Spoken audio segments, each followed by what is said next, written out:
আসসালামু আলাইকুম। বিগত সালের প্রশ্নের ব্যাখ্যা সহ সমাধান। ৪৬তম বিসিএস প্রিলিমিনারি প্রশ্ন সমাধান। প্রথম যে প্রশ্নটি, বাংলা ভাষায় কোন ধ্বনি উচ্চারণকালে জিহ্বার অবস্থান উচ্চে থাকে?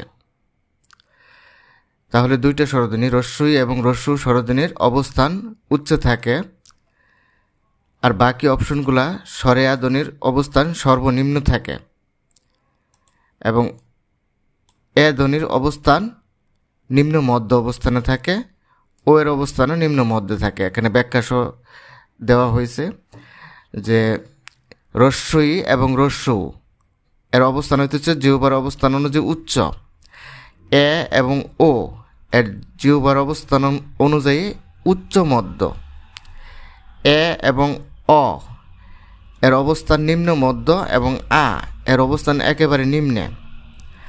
আবার এই তিনটাকে রস্বই, এ এবং এ এগুলোকে সম্মুখ, ওষ্ঠাধর, প্রসৃত স্বরধ্বনি বলা হয়। আর কেন্দ্রীয় ওষ্ঠাধর বিবৃত স্বরধ্বনি বলা হয় আ ধ্বনিকে। পশ্চাৎ ওষ্ঠাধর গোলাকৃত অর্থাৎ জিহ্বার সম্মুখ ভাগ থেকে উচ্চারিত হয়, একে প্রসৃত স্বরধ্বনি বলা হয়। এই তিনটা রস্বই, এ এবং এ, এবং জিহ্বার গোড়া থেকে উচ্চারিত হয় বলে এদেরকে পশ্চাৎ ওষ্ঠাধর গোলাকৃত স্বরধ্বনি বলা হয়।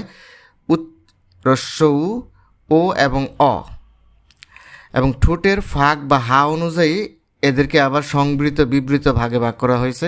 রস্বই এবং রস্যু এগুলো সংবৃত, এবং এ এবং ও অর্ধ সংবৃত, এ এবং অ অর্ধ বিবৃত, এবং আ এটা বিবৃত। বাংলা শব্দ ভাণ্ডারে অনার্য জাতির ব্যবহৃত শব্দকে দেশি শব্দ বলা হয়। আর্য জাতি আসার আগে এদেশে দ্রাবিড়, কোল, মুন্ডা, সাঁওতাল ইত্যাদি অনার্য জাতির বসবাস ছিল। তাদের ভাষার কিছু কিছু শব্দ এখনও বাংলা ভাষায় প্রচলিত রয়েছে। এসব অনার্য মূল শব্দকে দেশি শব্দ বলা হয়। ধ্বনিবিজ্ঞান ও বাংলা ধ্বনিতত্ত্ব গ্রন্থের রচয়িতা মোহাম্মদ আব্দুল হাই। মোহাম্মদ আব্দুল হাই রচিত ধ্বনিবিজ্ঞান ও বাংলা ধ্বনিতত্ত্ব গ্রন্থটি 1964 সালে প্রকাশিত হয়। এটি একটি গবেষণা গ্রন্থ। গ্রন্থটি 10টি অধ্যায়ে সাজানো। ধ্বনিবিজ্ঞান ও ধ্বনিতত্ত্বের মতো কঠিন বিষয়কে লেখক অত্যন্ত সহজ সরলভাবে উপস্থাপন করেছেন। বাংলা বর্ণমালায় যৌগিক স্বর কয়টি? উত্তর, বাংলা বর্ণমালায় যৌগিক স্বর 2টি। বাংলা বর্ণমালায় দ্বিস্বর বা যৌগিক স্বর স্বরধ্বনি, অর্থাৎ যৌগিক স্বরধ্বনির আরেক নাম হচ্ছে কি দ্বিস্বর। দ্বিস্বর বা যৌগিক স্বরধ্বনির সংখ্যা 2টি, ওই এবং ঔ। তাহলে ওই এবং ঔ কিভাবে গঠিত হয়েছে? দ্বিস্বর মানে দুইটা স্বরধ্বনি মিলে একটা স্বরধ্বনি হয়েছে, এই জন্য এটার নাম দ্বিস্বর বা যৌগিক স্বরধ্বনি। অ যোগ রস্বই মিলে ওই, অ যোগ রস্যৌ মিলে ঔ হয়েছে। যগুরুর শব্দ কোনটি? উত্তর, শাখা মৃগ। শাখা মৃগ অর্থ হচ্ছে বানর, এর বেশ বাক্য হচ্ছে শাখার মৃগ, যা বহুব্রীহি সমাস। কারণ বহুব্রীহি সমাস কেন? এখানে শাখা এবং মৃগ কোনোটার অর্থই বোঝাচ্ছে না, পূর্বপদ পরপদ কোনোটার অর্থই বোঝাচ্ছে না। শাখা হচ্ছে গাছের ডালপালা, মৃগ হচ্ছে হরিণ, অর্থাৎ শাখা এবং মৃগ কোনোটাকে না বুঝিয়ে তৃতীয় কোনো একটা অর্থ বোঝালে তাকে বহুব্রীহি সমাস বলা হয়। তাহলে বানরকে বোঝাচ্ছে, শাখা মৃগ মানে বানরকে বোঝাচ্ছে, অতএব এটা একটি কি বহুব্রীহি সমাস। আর সমাস নিষ্পন্ন সকল পদই হচ্ছে যগুরুর শব্দ। এছাড়া হচ্ছে বাঁশি, একটা রুরো বা রুরি শব্দ। বাঁশি শব্দটিকে ভাঙা যায়, যেমন বাঁশ যোগ ই, বাঁশি, দুটো অর্থ পাওয়া যাবে। অর্থাৎ বাঁশি মানে এখানে বিশেষ বাদ্যযন্ত্রকে বোঝানো হচ্ছে, আর বাঁশ হচ্ছে একটা কি, আপনারা জানেন বাঁশ কি। এছাড়া কলম, মলম দুটিই কি মৌলিক শব্দ। উপসর্গ শব্দ। উপসর্গযুক্ত শব্দ কোনটি? বিদ্রোহী হচ্ছে উপসর্গযুক্ত শব্দ। তাহলে শব্দটাকে ভাঙলে কি হয়? বিদ্রোহী, বিযুগ দ্রোহী। বি হচ্ছে একটি উপসর্গ, যেমন আশু, বিনি, এই 4টা উপসর্গ বাংলা এবং তৎসম উভয়তেই দেখা যায়। বাংলা উপসর্গ হইতেছে 21টি, তৎসম উপসর্গ 20টি। এর মধ্যে এই 4টা উপসর্গ মিল আছে। তাহলে বিদ্রোহী শব্দটিতেই আমরা দেখি বি উপসর্গ। বিভক্তিযুক্ত শব্দ কোনটি? সরোবরে। সরোবর শব্দটাকে ভাঙলে কি হয়? সরোবর যোগ এ, সরোবরে। অর্থাৎ সরোবরের সাথে এ বিভক্তি আছে, এ বিভক্তি থাকলে এ বিভক্তি হচ্ছে কি সপ্তমী বিভক্তি, অর্থাৎ শব্দটি সপ্তমী বিভক্তিযুক্ত একটি শব্দ। কোনটি প্রত্যয় সাধিত শব্দ? ভাই বোন, রাজপথ, বকলম, ঐকিক। ভাই বোন হচ্ছে সমাসসাধিত শব্দ, ভাই ও বোন দ্বন্দ্ব সমাস।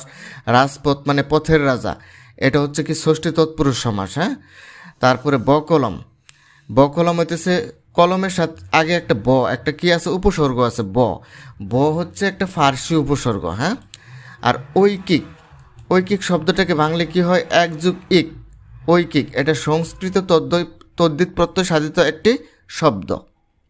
তাহলে কোনটি প্রত্যয় সাধিত শব্দ? আনসার কি হবে? ঐকিক। ঐকিককে বাংলা কি হয়? এক যুগ ইক বা স্নিক। তাহলে ঐকিক হচ্ছে একটি সংস্কৃত তদ্ধিত প্রত্যয় সাধিত শব্দ। শিরোচ্ছেদ শব্দের সন্ধি বিচ্ছেদ কি? শিরোর যুগ ছেদ, এই যে বিসর্গ হবে যদি যে কোনো সন্ধি বিচ্ছেদে তালিবাস্য, মূর্ধন্যস্ব, দন্তাস্য, রেপ, রফালা, র, ওকার, ওকার, ওকার যদি থাকে তাহলে এই যে এখানে যদি এগুলা থাকে তাহলে কি হবে? এগুলার পরিবর্তে অর্থাৎ তালিবাস্য, মূর্ধন্যস্ব, দন্তাস্য, তারপরে হ, তারপরে রেপ, র, ঔকার, এগুলার পরিবর্তে কি হবে? বিসর্গ বসবে। যেমন শিরোর্যুগ ছেদ, শিরোচ্ছেদ। হ্যাঁ, শিরোর্যুগ ছেদ, শিরোচ্ছেদ, এটি একটি বিসর্গ সন্ধি। নীলকর কোন সমাসের দৃষ্টান্ত? নীল করে, নীল করে যে নীলকর, অর্থাৎ নীল করে যে নীলকর, উপপদ তৎপুরুষ সমাস। এটি একটি কি? উপপদ তৎপুরুষ সমাস। নীল করে যে নীলকর, অর্থাৎ উপপদ তৎপুরুষ সমাস কি? কৃদন্ত পদের সাথে ক্রিয়ামূলের যে সম্পর্ক তাকে কি বলা হয়? তাকে উপপদ তৎপুরুষ সমাস বলা হয়। প্যাডাগজি শব্দের পরিভাষা কি? প্যাডাগজি শব্দের পরিভাষা হচ্ছে শিক্ষা তত্ত্ব। বঙ্কিম এর বিপরীত শব্দ কোনটি? বঙ্কিম এর বিপরীত শব্দ হচ্ছে ঋজু। বঙ্কিম এর সমার্থক শব্দ হচ্ছে আঁকাবাঁকা, কুটিল। এর বিপরীত শব্দ হচ্ছে ঋজু, সুজা, অকপট ইত্যাদি।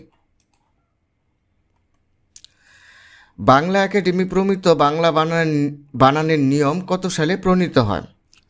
1992 সালে বাংলা একাডেমি বানানের প্রমিত নিয়ম প্রচলিত হয়। ব্যাখ্যা: কলকাতা বিশ্ববিদ্যালয়ের বানান রীতি এবং জাতীয় শিক্ষাক্রম ও পাঠ্যপুস্তক বোর্ড প্রণীত বানান রীতি অনুযায়ী 1992 সালে বাংলা একাডেমি বাংলা নতুন একটি বানান রীতি প্রণয়ন করেন। কোন বানানটি শুদ্ধ? উত্তর মূলা। বাকিগুলা কেন শুদ্ধ না? অর্থাৎ আমরা এখানে ব্যাখ্যাটা দেখি, শুদ্ধ বানান হচ্ছে মূলা, ধুলা, ধুলি।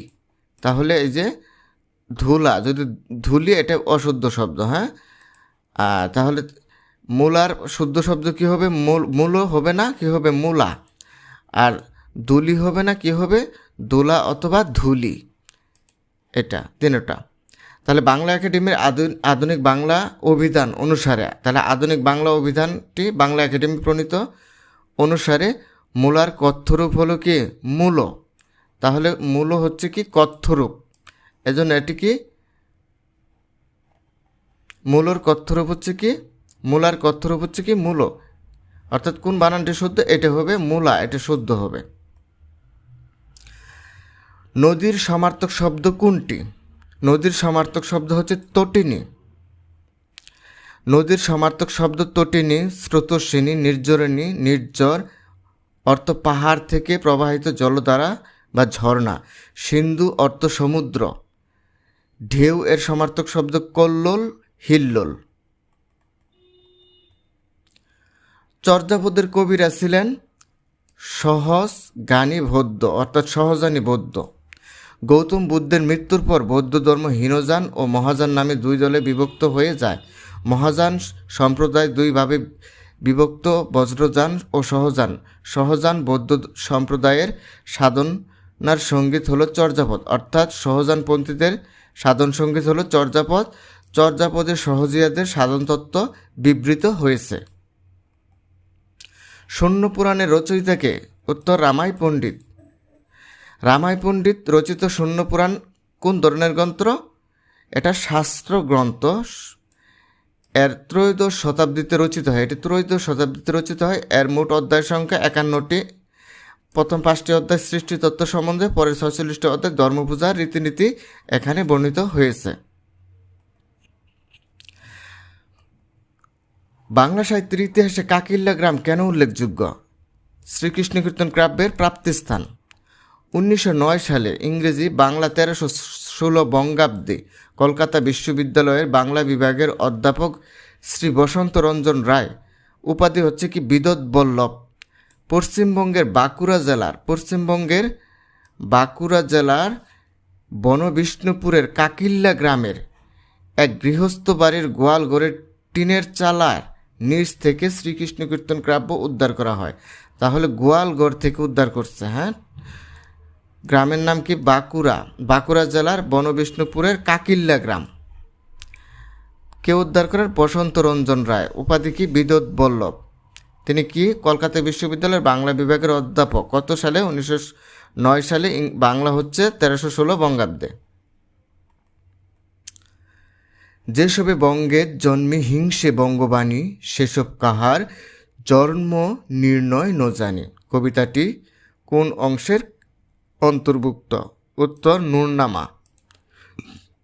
মধ্যযুগের কবি আব্দুল হাকিমের নূরনামা কাব্যের কবিতা বঙ্গবাণীর পংক্তি এটি। আলাউল কোন শতাব্দীর কবি? উত্তর আলাউল সপ্তদশ শতাব্দীর কবি। মধ্যযুগের আলাউল সপ্তদশ শতকের শ্রেষ্ঠ কবি। 1660 সালে তিনি আনুমানিক জন্মগ্রহণ করেন এবং 1680 সালে তিনি মারা যান। চট্টগ্রামের জুবরা গ্রামে তিনি জন্মগ্রহণ করেন। উপজেলা হচ্ছে হাটহাজারী, মতান্তরে ফরিদপুরে। কোন বাংলা গানকে ইউনেস্কো হেরিটেজ অফ হিউম্যানিটি অভিধায় ভূষিত করেছেন? উত্তর বাউল গানকে ইউনেস্কো হেরিটেজ অফ হিউম্যানিটি অভিধায় ভূষিত করেছেন। ইউনেস্কো 2005 সালে বাংলাদেশের ঐতিহ্যবাহী বাউল গানকে হেরিটেজ অফ হিউম্যানিটি বা মানবতার ধারক হিসেবে স্বীকৃতি দেয়। চণ্ডীচরণ মুন্সীকে? উত্তর ফোর্ট উইলিয়াম কলেজের পণ্ডিত। চণ্ডীচরণ মুন্সী ফোর্ট উইলিয়াম কলেজের বাংলা বিভাগের পণ্ডিত ছিলেন। তিনি 1805 সালে কাদির বঙ্গ রচিত ফার্সি গ্রন্থ তুহিনামার বাংলা অনুবাদ করেন তুতা ইতিহাস নামে, যা বাংলা গদ্য সাহিত্যের উল্লেখযোগ্য আদি নিদর্শন। রত্নপরীক্ষা গ্রন্থের রচয়িতা? উত্তর রত্নপরীক্ষা গ্রন্থের রচয়িতা ঈশ্বরচন্দ্র বিদ্যাসাগর। ঈশ্বরচন্দ্র বিদ্যাসাগরের বিতর্কমূলক গ্রন্থ হচ্ছে রত্নপরীক্ষা, যেটি 1886 সালে প্রকাশিত হয়। গ্রন্থটি তিনি কস্যচিৎ উপযুক্ত বাক্য সহচরস্য ছদ্মনামে লিখেছেন। তিনি বিধবা বিবাহের বিপক্ষে সংস্কৃত কলেজের 3 জন অধ্যাপক ভুবনমোহন বিদ্যারত্ন, প্রশান্ত চন্দ্র ন্যায়রত্ন এবং মধুসূদন স্মৃতিরত্নের যুক্তি খণ্ডন করেন তিনি। স্বর্ণকুমারী দেবীর পিতার নাম কি? উত্তর স্বর্ণকুমারী দেবীর পিতার নাম হচ্ছে দেবেন্দ্রনাথ ঠাকুর। বাংলা সাহিত্যের প্রথম মহিলা ঔপন্যাসিক কে? স্বর্ণকুমারী দেবী। তার পিতার নাম দেবেন্দ্রনাথ ঠাকুর। তিনি রবীন্দ্রনাথ ঠাকুরের বড় বোন ছিলেন। বিশ্বদেব খোশনবিশ বঙ্কিমচন্দ্র চট্টোপাধ্যায়ের কোন গ্রন্থের চরিত্র? উত্তর কমলাকান্ত। বঙ্কিমচন্দ্র চট্টোপাধ্যায়ের কমলাকান্ত গ্রন্থের চরিত্র শ্রী বিশ্বদেব খোশনবিশ। যুগলাঙ্গুরীয় উপন্যাসের প্রধান চরিত্র ধনদাস হিরণ্ময়ী। বঙ্কিমচন্দ্রের প্রবন্ধ গ্রন্থ লোকরহস্য মুচিরাম গুরের জীবনচরিত। দীনবন্ধু মিত্রের নীলদর্পণ নাটকের ইংরেজি অনুবাদক হচ্ছেন মাইকেল মধুসূদন দত্ত। নীলদর্পণ নাটকটি মাইকেল মধুসূদন দত্ত এর নেটিভ ছদ্মনামে Nildarpan or the indigo planting mirrors শিরোনামে অনুবাদ করেন। এই অনুবাদ প্রকাশিত হলে বাঙালি মহলে যতটা প্রশংসিত হয়েছিল, শ্বেতাঙ্গ মহলে ঠিক ততটাই ঘৃণিত হয়। এই অনুবাদ প্রকাশ করার জন্য পাদ্রী বেভারেন্ট জেমস লংকে 1000 টাকা জরিমানা করা হয়। রঞ্জন চরিত্রটি রবীন্দ্রনাথ ঠাকুরের কোন নাটকের? উত্তর রক্তকরবী। রবীন্দ্রনাথ ঠাকুরের রক্তকরবী নাটকের চরিত্র হচ্ছে রঞ্জন নন্দিনী। বিসর্জন নাটকের চরিত্র হচ্ছে অর্পণা। মুক্তধারা নাটকের নায়ক তথা কেন্দ্রীয় চরিত্র অভিজিৎ। ডাকঘর নাটকের নায়ক অমল। তৈল প্রবন্ধটি লিখেছেন? উত্তর হরপ্রসাদ শাস্ত্রী। হরপ্রসাদ শাস্ত্রীর প্রবন্ধ তৈল এটি প্রথমে বঙ্গদর্শন পত্রিকায় প্রকাশিত হয় 1285 চৈত্র। প্রাবন্ধিক তৈলের যে শক্তি তা তিনি বিভিন্নভাবে পর্যবেক্ষণ করেছেন এবং সেই পর্যবেক্ষণজাত অভিজ্ঞতাকে এখানে তুলে এনেছেন। নাম রেখেছি কোমল গান্ধার কাব্যের রচয়িতা বিষ্ণুদে। বিষ্ণুদের কাব্য নাম রেখেছে কোমল গান্ধা প্রকাশিত হয় 1950 সালে। ওমর রমজানের ওই রোজার শেষে এলো খুশির ঈদ গানটির রচয়িতা কাজী নজরুল ইসলাম। কাজী নজরুল ইসলাম কালজয়ী গান ওমর রমজানের ওই রোজার শেষে এলো খুশির ঈদ কবির শিষ্য শিল্পী আব্বাস উদ্দিন আহমেদের অনুরোধে 1931 সালে কবি নজরুল ইসলাম এই গান রচনা ও সুরারোপ করেন। গানটির প্রথম গেয়েছিলেন আব্বাস উদ্দিন। 1932 সালে ফেব্রুয়ারি মাসে গানটি প্রকাশ করা হয়। শামসুর রাহমানের রচিত উপন্যাস কোনটি? উত্তর অদ্ভুত আধার 1। শামসুর রাহমানের আত্মজৈবনিক উপন্যাস হচ্ছে অদ্ভুত আধার 1, যেটি 1985 সালে প্রকাশিত হয়। মুক্তিযুদ্ধের সময় উপজীব্য করে উপন্যাসটি রচিত হলেও একে পরিপূর্ণ মুক্তিযুদ্ধের উপন্যাস বলা যায় না, কারণ এতে যুদ্ধের চেয়ে ব্যক্তিগত জীবন বেশি আলোচিত হয়েছে। শওকত উসমানের উপন্যাস পতঙ্গ পিঞ্জর, যেটি 1983 সালে প্রকাশিত হয়। রশিদ করিমের উপন্যাস প্রেম একটি লাল গোলাপ 1978 সালে প্রকাশিত হয়। শামসুর রাহমানের কাব্য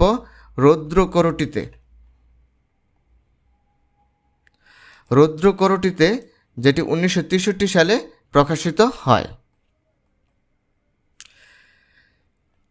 সেলিম আল দীনের নাটকের অনুসৃত শিল্পতত্ত্ব কোনটি? দ্বৈতবাদ। সেলিম আল দীনের নাটকের অনুসৃত শিল্পতত্ত্ব দ্বৈতবাদ। দ্বৈতবাদ মূলত শিল্পের এমন এক দর্শন যা শিল্পের বিভিন্ন রূপ ও আঙ্গিককে একত্র করে একক ও অদ্বৈত অবস্থা গড়ে তোলে। এ রীতি লেখা তার নাটকগুলো নিচু তলার মানুষের সামাজিক নৃতাত্ত্বিক পটে তাদের বহুস্তরিক বাস্তবতা উঠে এসেছে। পৃথক পালঙ্ক কাব্যগ্রন্থের কবি কেউ? উত্তর আবুল হাসান। বাংলাদেশের একজন আধুনিক কবি ও সাংবাদিক আবুল হাসান, তিনি 60-এর দশকের কবি। 1970 সালে এশীয় কবিতা প্রতিযোগিতায় প্রথম স্থান অধিকার করেন। তার রচিত কাব্য রাজা যায় রাজা আসে খুবই গুরুত্বপূর্ণ, 1972 সালে প্রকাশিত। যে তুমি হরণ করে এটাও খুবই গুরুত্বপূর্ণ। পৃথক পালঙ্ক এটাও খুবই গুরুত্বপূর্ণ, বিভিন্ন পরীক্ষায় আসছে। 1975 সালে এটি প্রকাশিত হয়। কোন গল্পকারের গল্পে ম্যাজিক রিয়েলিজমের প্রতিফলন ঘটেছে? উত্তর শহীদুল জহির। শহীদুল জহিরের গল্পে ম্যাজিক রিয়েলিজম বা জাদু বাস্তবতাবাদের প্রতিফলন ঘটেছে। জাদু বাস্তবতাবাদ এমন এক ধরনের সাহিত্যরীতি যাতে জাদুর উপকরণ বাস্তব জগতের অপরিহার্য অংশ। জাদু বাস্তবতাবাদের শুরুটা চিত্রকলা দিয়ে হলেও এখন সাহিত্যের অংশ। 21 মানে মাথা নত না করা, এই অমর পংক্তির রচয়িতা আবুল ফজল। 1952 সালের ভাষা আন্দোলনে চট্টগ্রামের বুদ্ধির মুক্তের আন্দোলনের পথিকৃৎ আবুল ফজলের ভূমিকা ছিল অগ্রগণ্য। ভাষা আন্দোলন নিয়ে তার বিখ্যাত উক্তি 21 মানে মাথা নত না করা। সবাইকে ধন্যবাদ ভিডিওটি দেখার জন্য। আমার চ্যানেলটিকে সাবস্ক্রাইব করে পাশে থাকবেন।